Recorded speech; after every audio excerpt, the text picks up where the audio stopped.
Bienvenidos una vez más a su noticiero Aba Noticias. Mi nombre es Cristian Romero y hoy comenzamos así. Los ensayos nucleares siguen siendo una amenaza internacional.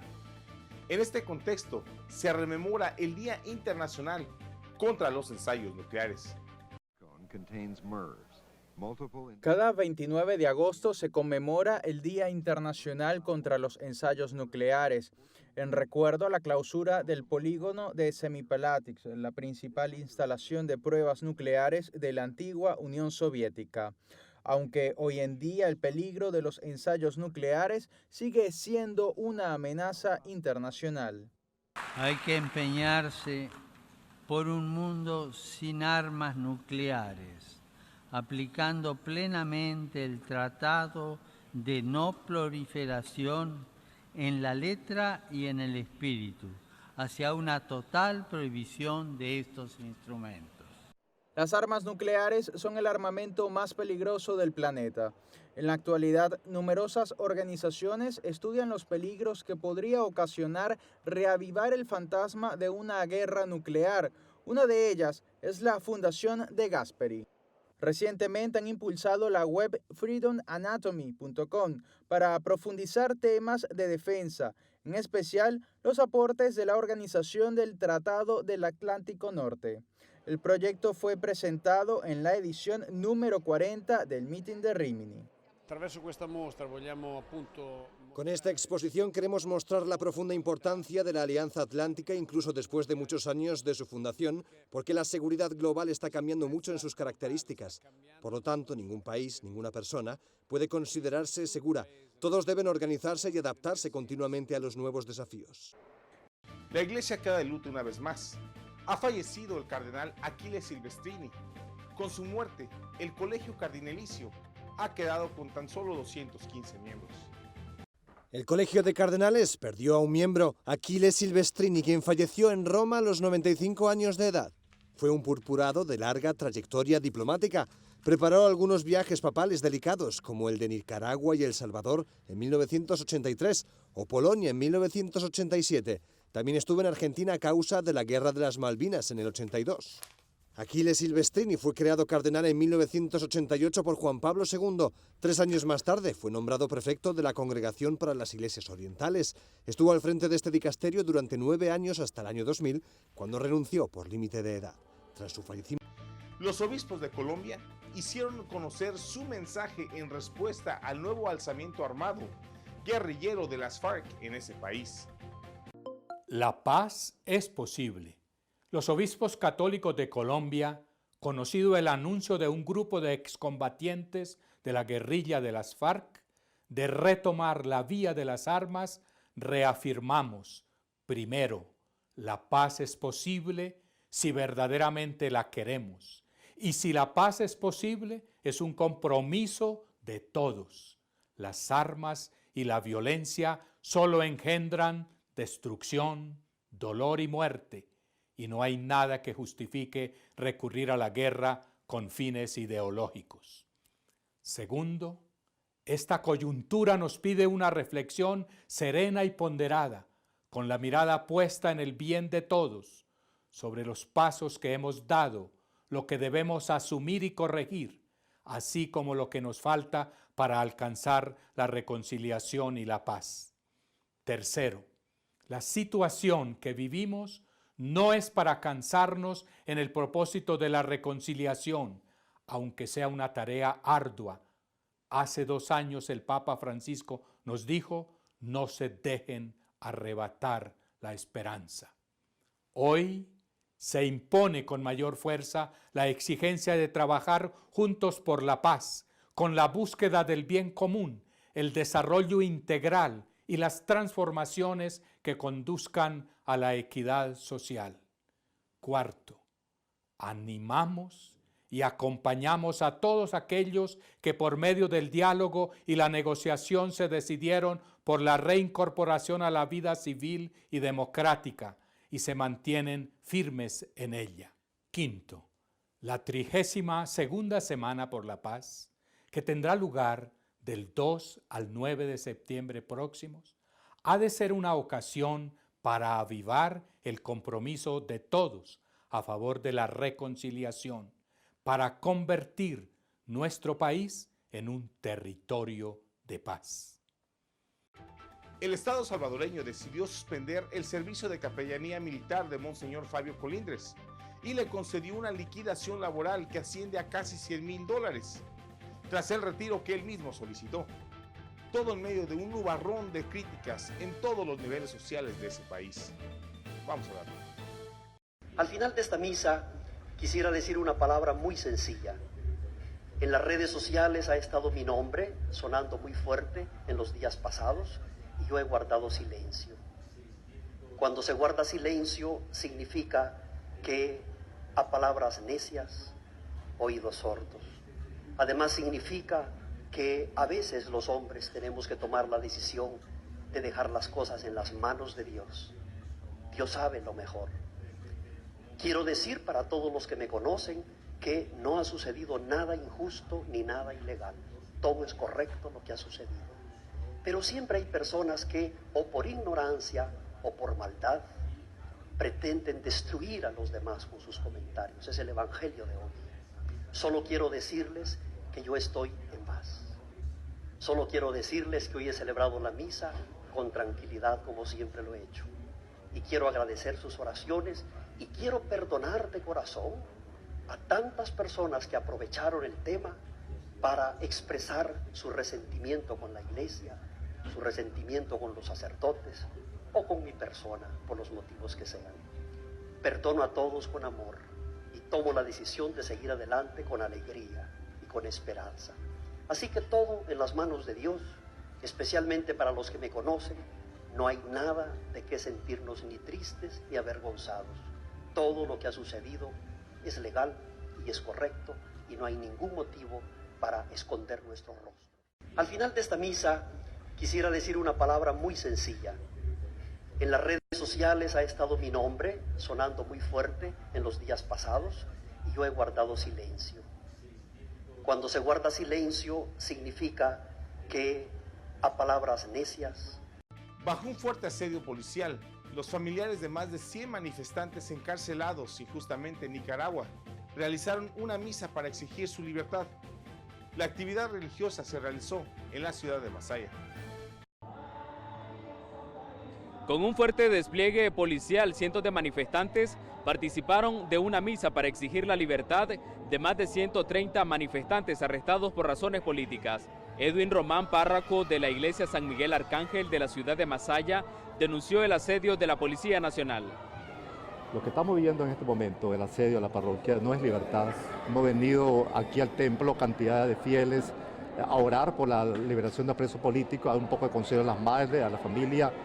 ¿Qué estamos haciendo? Orar, escuchar la palabra de Dios. No estamos provocando a nadie, sin embargo el asedio es constante, no solamente en la parroquia San Miguel. En muchas parroquias, persecuciones a nuestros obispos. Desde la época de los 80 hemos visto la persecución a la iglesia y hoy lo estamos viendo, pues, el asedio a la parroquia de San Miguel. Mientras tanto, los manifestantes han denunciado que las autoridades han prohibido cualquier tipo de protesta. Y una demostración más para que el mundo entero se dé cuenta que estamos bajo un régimen oprobioso, una familia de mafiosos dirigida por Daniel Ortega y Rosario Murillo. La legitimidad de estas personas está por el suelo. Ellos son prácticamente una mafia organizada.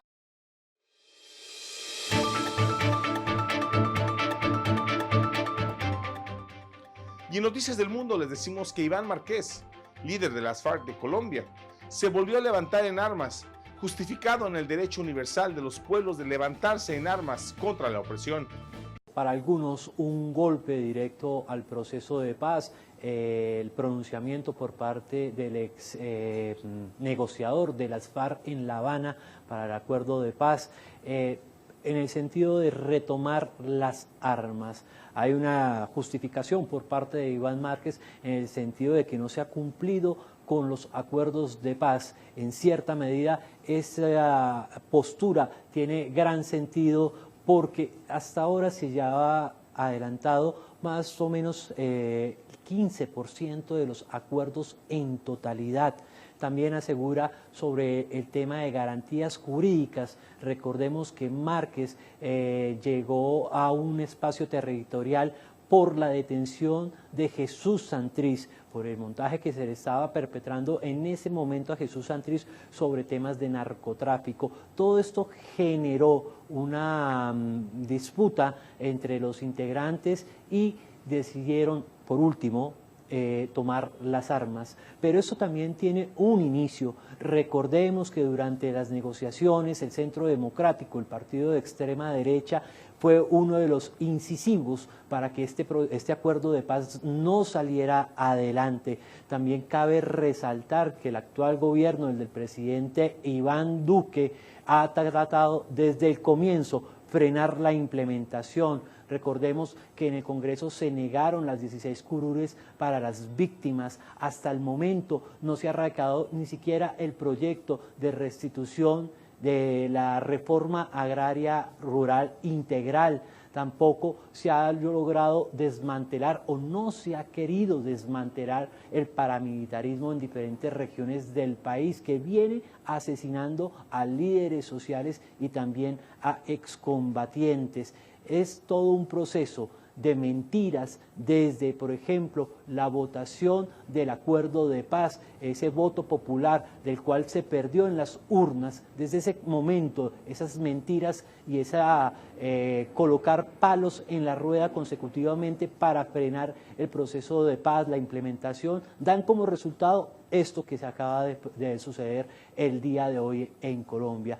El rearme de Iván Márquez, de Jesús Santrich, de Hernán Darío Velázquez, más conocido como el Paisa, y de pronto una nueva oleada de violencia en las regiones. Pero ¿a quiénes beneficia este rearme? Efectivamente beneficia a la extrema derecha, que por todos lados o con todas las estrategias trata de buscar el voto de opinión para... En el Perú, las estadísticas arrojan la increíble cifra de 88% de adultos mayores que no cuentan con jubilación. En el ámbito rural, la cifra es crítica, con un 95% de mujeres adultas que no tienen acceso a este derecho social.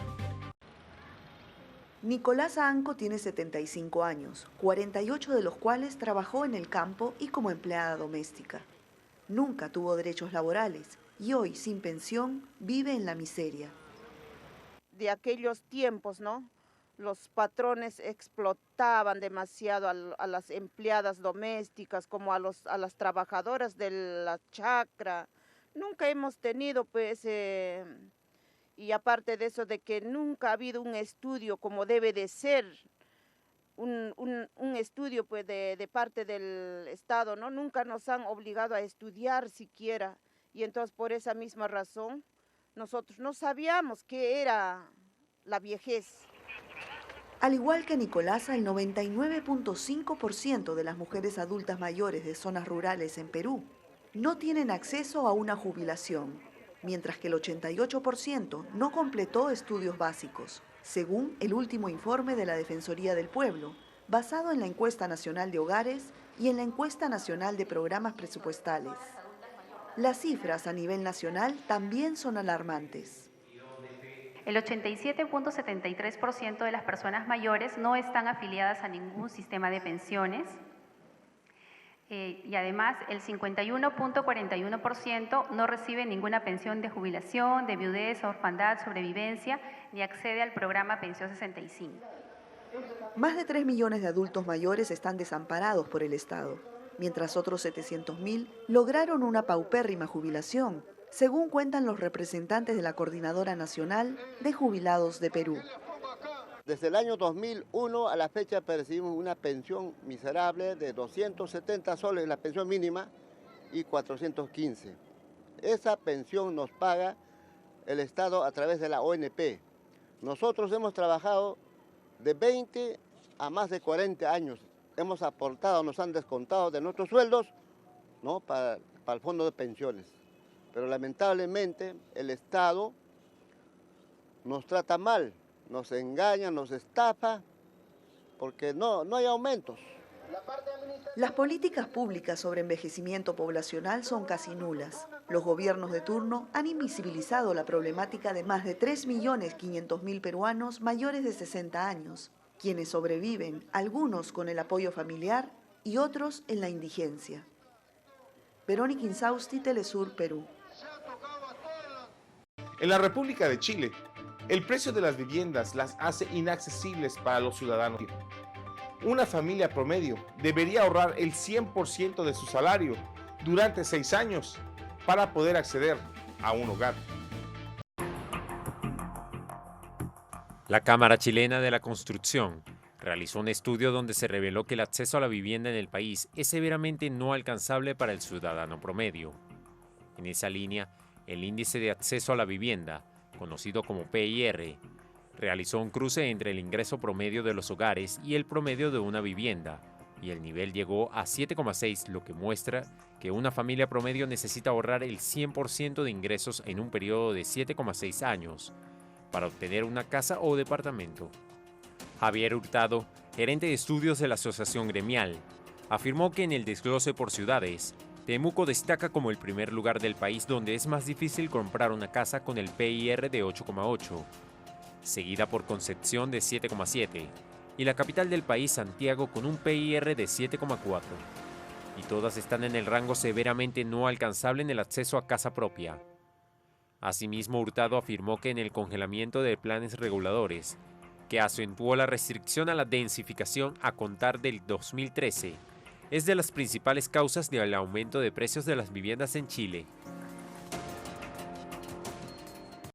El huracán Dorian se encamina hacia la Florida, Estados Unidos, como un huracán de categoría 4 y viene con vientos de más de 200 kilómetros por hora. Los especialistas no pueden predecir con certeza el lugar en el que el huracán tocará tierra. Por ello, prácticamente toda la costa este está en alerta. Dorian podría azotar la costa atlántica de Florida como un huracán de categoría 4. Así lo anunció el jueves el Centro de Huracanes de Estados Unidos, que pronostica un ciclón con vientos de 210 kilómetros por hora que tocaría tierra entre el domingo y el lunes. Sin embargo, con 4 días por delante, dicen los expertos, es difícil pronosticar dónde llegará, con una zona potencial que va desde los Cayos de Florida hasta el sur del estado de Georgia. Sin embargo, según los expertos, el probable centro del huracán podría ser en el condado de Palm Beach, a 100 kilómetros de Miami. Desde el sábado, los residentes de Florida empezarán a sentir los efectos del huracán, que podría llevar fuertes lluvias, inundaciones, marejadas ciclónicas potencialmente mortales y vientos devastadores. Las autoridades locales ya avisaron a la población para que esté lista. Todos los floridanos realmente necesitan monitorear el huracán Dorian y hacer los preparativos necesarios. Esta es una cantidad significativa de incertidumbre.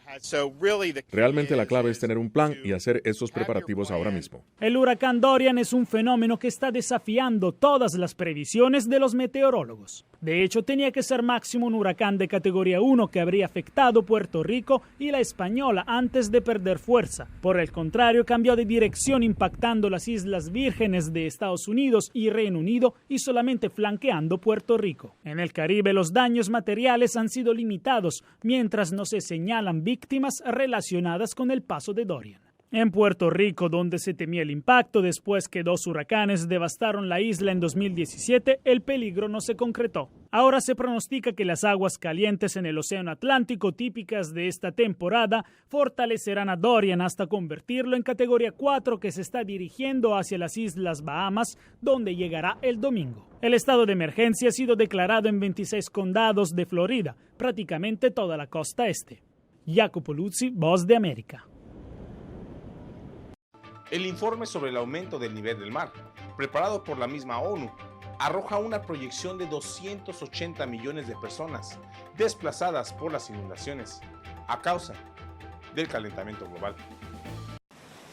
280 millones de personas podrían quedar desplazadas tras el aumento del nivel del mar, advierte el borrador de un estudio de la ONU. Javier Sierra de Sierra Club expresa preocupación. Nosotros no somos los dueños de la tierra, simplemente se la hemos pedido prestada a la próxima generación y les estamos dejando algo que realmente va a ser casi invivible. Sin embargo, Marc Morano, escritor de la guía Políticamente Incorrecta del Cambio Climático, duda el motivo del borrador.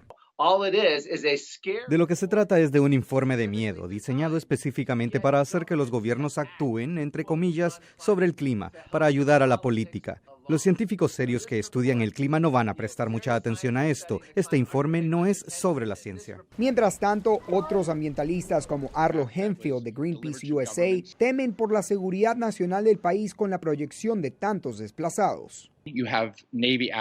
Tienes al almirante de la Marina Samuel Locklear llamando al cambio climático la mayor amenaza de la seguridad nacional para Estados Unidos. Y la razón por la que dijo esto fue exactamente por este problema. Cuando tienes a tantos millones de personas, eso abrumará por completo nuestra infraestructura de seguridad. Según el borrador, entre 1/3 y 99% del permafrost, la capa del suelo permanente congelada en las regiones polares, podría derretirse de aquí a 2100. Al derretirse el hielo, lo que hace es emitir enormes cantidades de metano que están ahí atrapadas, llevan millones de años ahí atrapadas. Entonces, el metano es el gas que más absorbe el calor del sol. AFP recibió el borrador de la ONU. Leonardo Feldman, Voz de América, Washington. Ahora nos vamos a Asia, donde China incrementa su sistema de hipervigilancia para controlar a los ciudadanos chinos a través del crédito social, lo cual premia o castiga a los ciudadanos, otorgándoles o retirándoles derechos. O si respeta el medio ambiente. El infractor es multado con la quita de puntos en su nota, y eso le puede costar muy caro, como por ejemplo perder licencias o acceso a mercados. Básicamente se trata de un sistema completamente novedoso donde una empresa recibe una nota general que lo contempla todo. Estamos en principio a favor del sistema. En el fondo es algo bueno para poner orden en China, pero al mismo tiempo tiene flancos débiles, como el hecho de que es difícil saber los motivos de la nota recibida. Según la Cámara Alemana de Comercio Exterior en Pekín, el futuro sistema chino de supervisión de empresas es poco transparente. Una encuesta señala que 7 de cada 10 empresas no tienen idea de lo que les espera con el nuevo sistema. Las exportaciones de soya brasileña al mundo entero están siendo un objeto de reclamos internacionales debido a los incendios en territorio brasileño, provocado por la ampliación de la frontera agropecuaria para sembrar soya. Lo que es el auto para Alemania es la soja para Brasil. Las exportaciones de soja suponen el 16% del rendimiento económico del país. Y también los clientes en los países industrializados se benefician. Para muchos granjeros es la forma más barata de alimentar su ganado. No podemos prescindir de ello. Cuando un camión entrega aquí 30 toneladas, sabemos que la soja no aparece por arte de magia. Somos perfectamente conscientes de que detrás existe una deforestación a gran escala. No es tan fácil como lo había planteado el presidente francés. Hace pocos días, Emmanuel Macron había exigido que Europa se independizara de la soja brasileña. Piqué ya renunció en una ocasión a la soja, pero para él resultó una catástrofe financiera. Sus vacas produjeron en aquella época un 20% menos de leche. Está claro que nadie renunciará voluntariamente. Por eso la propuesta de que los granjeros sean obligados a prescindir de la soja de grandes superficies deforestadas. El presidente de Colombia, Iván Duque, aseguró este jueves que el regreso a las armas de ex jefes disidentes de las FARC no supone un resurgimiento de una nueva guerrilla, sino de una banda narcoterrorista. Los colombianos debemos tener claridad que no estamos ante el nacimiento de una nueva guerrilla, sino frente a las amenazas criminales de una banda de narcoterroristas que cuenta con el albergue y el apoyo de la dictadura de Nicolás Maduro. Lo mínimo que Colombia espera hoy del partido FARC es la expulsión inmediata y sin contemplaciones de todos los delincuentes que aparecen en ese video. El gobierno brasileño ha prohibido hacer fuego para preparar la siembra de la Amazonía. Esta medida estará en vigor durante 60 días para ayudar a la extinción de miles de incendios. Los focos de los incendios se han reducido significativamente. Solo han presentado datos de un estado, Rondônia, uno de los más afectados, en el que las concentraciones de calor se han reducido de 400 a 24. Al este de allí, en el estado de Pará, la tribu Kayapo no solo combate las llamas. Estamos enfadados, necesitamos luchar contra el gobierno, contra los leñadores y decirles, aquí no, la vida de aquí es la nuestra, la naturaleza nos pertenece. Si explotan la tierra y causan daños, reaccionaremos. La mayoría de los jefes indios estamos tristes con la situación porque están matando una parte de nosotros mismos. Los Kayapo han ayudado a crear un grupo de observación para proteger sus tierras de incendios madereros ilegales o prospectores mineros. Su misión cobra ahora aún más relevancia. Muchos madereros, invasores sin tierra, creen que ahora tenemos un presidente que apoya su entrada en la reserva india. Eso ya está pasando, algunos ya están entrando en la reserva. Creen que tienen el poder para hacer lo que quieran. Necesitamos ayuda porque lo que queda de nuestra reserva está amenazado. Más de 3.500 incendios arden actualmente en unos 150 territorios indígenas de la región, según fuentes oficiales. Más de 3.000 soldados y especialistas participan actualmente en las labores de extinción en toda la Amazonia. Y a continuación vamos a compartir con mucho cariño con ustedes el Evangelio del Día con nuestro director, Jaime Sevilla.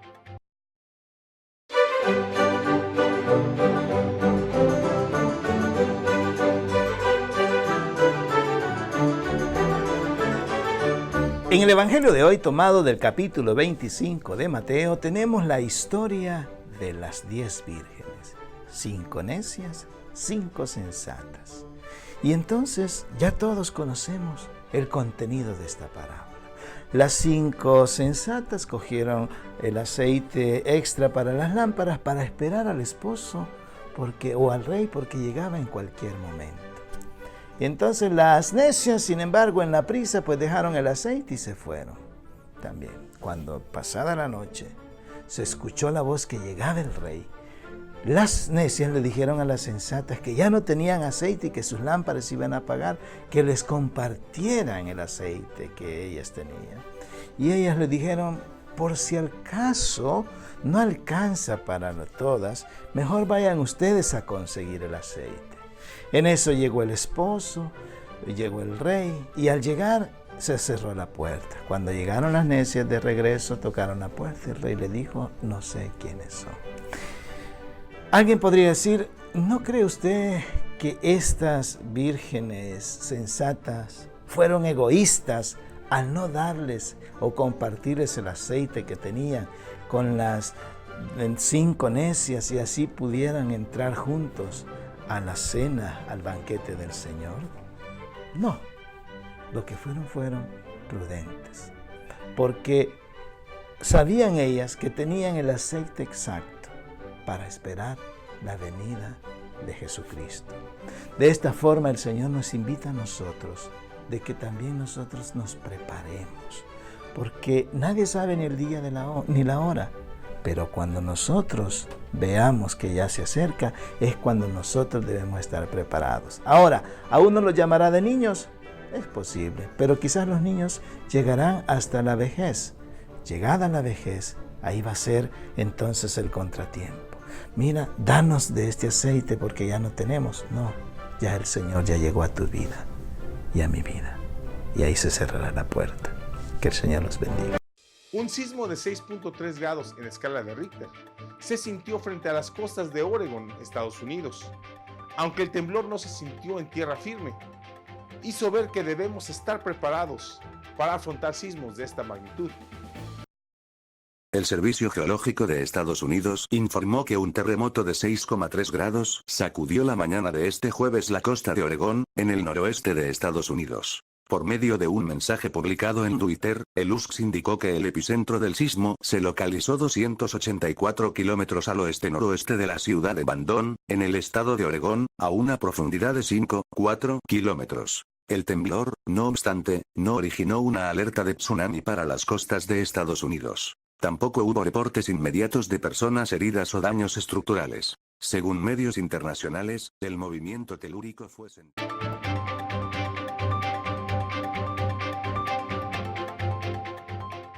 Y en el mundo del entretenimiento les contamos que Francia ya se colocó en segunda posición del medallero, tras de Japón, en el Campeonato del Mundo de Judo, que se celebra en Nippon, Budokan de Tokio. Quinta jornada del Campeonato del Mundo. El holandés Van Tent había fijado sus miras en la medalla de oro y en ser el primer holandés en ganar en el Nippon Budokan desde los Juegos Olímpicos de Tokio de 1964. En la final, Van Tent se enfrentó a Soichiro Mukai. A solo 30 segundos de que finalizara el combate, el holandés atacó a su oponente con un oportuno Kosotogari, puntuó a Wazari para ganar y se convirtió en el nuevo campeón del mundo exactamente 10 años después de que un representante de los Países Bajos ganase el oro en un campeonato del mundo.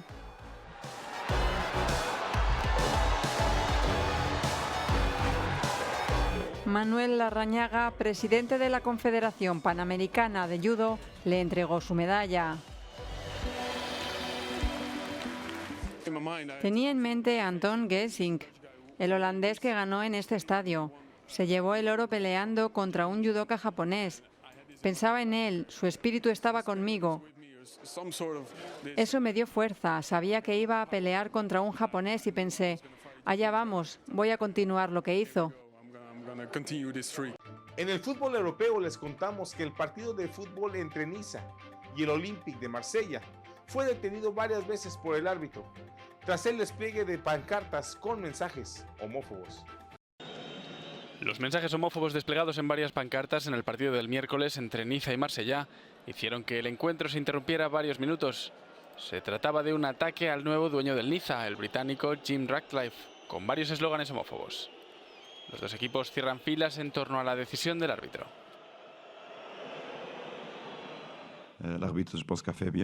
Sí, creo que el árbitro tomó la decisión correcta después de ver las pancartas durante el partido. Fue una decisión muy buena. Fui con el entrenador del Niza al vestuario de los árbitros cuando el árbitro interrumpió el partido. Hablamos de su decisión. Creo que el árbitro tenía toda la razón cuando decidió interrumpir el partido. Creo que estas cosas son inaceptables y el mensaje ha sido claro. No tuvo elección. Además, otra pancarta en el Allianz Riviera criticaba la decisión de aprobar más secciones cerradas en las gradas, diciendo que con esta medida los estadios son más gays. A los carteles les acompañaban coros contra la Liga Francesa e insultos explícitamente homófobos. Y continuando con más noticias de entretenimiento, el director de cine Pedro Almodóvar recibe el León de Oro de Honor en la Mostra de Venecia, donde comenzó su carrera internacional. Pedro Almodóvar recibe el premio a toda una carrera, el León de Oro de Honor, en la Mostra de Venecia, donde comenzó precisamente su carrera internacional. La prensa italiana habla del director manchego como de un león herido por no haber ganado el máximo galardón ni en la Mostra ni en Cannes, pero él lo acoge como un acto de justicia poética. Es un premio importantísimo, sobre todo si te lo dan. Y tratándose de Venecia, un lugar donde, como ya he dicho, nací como director, para mí es una emoción muy especial. Y también algo que, no sé, quiero decir, si vives lo suficiente, yo creo que el tiempo, en mi caso, tengo que agradecerle que me está dando la razón. Almodóvar recordó grandes momentos que pasó cuando llevó al Lido Mujeres al borde de un ataque de nervios y Entre tinieblas. El cineasta español ha ganado numerosos premios, incluido un Oscar a la mejor película extranjera por Todo sobre mi madre. En esta segunda jornada de la Mostra ha asistido también Brad Pitt junto al reparto del filme de ciencia ficción Ad Astra, dirigida por James Gray, una aventura estelar que puede llevar a Brad Pitt al Oscar.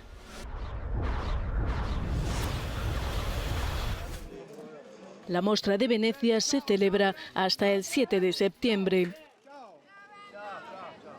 Y con esto hemos llegado al final de su noticiero Aba Noticias.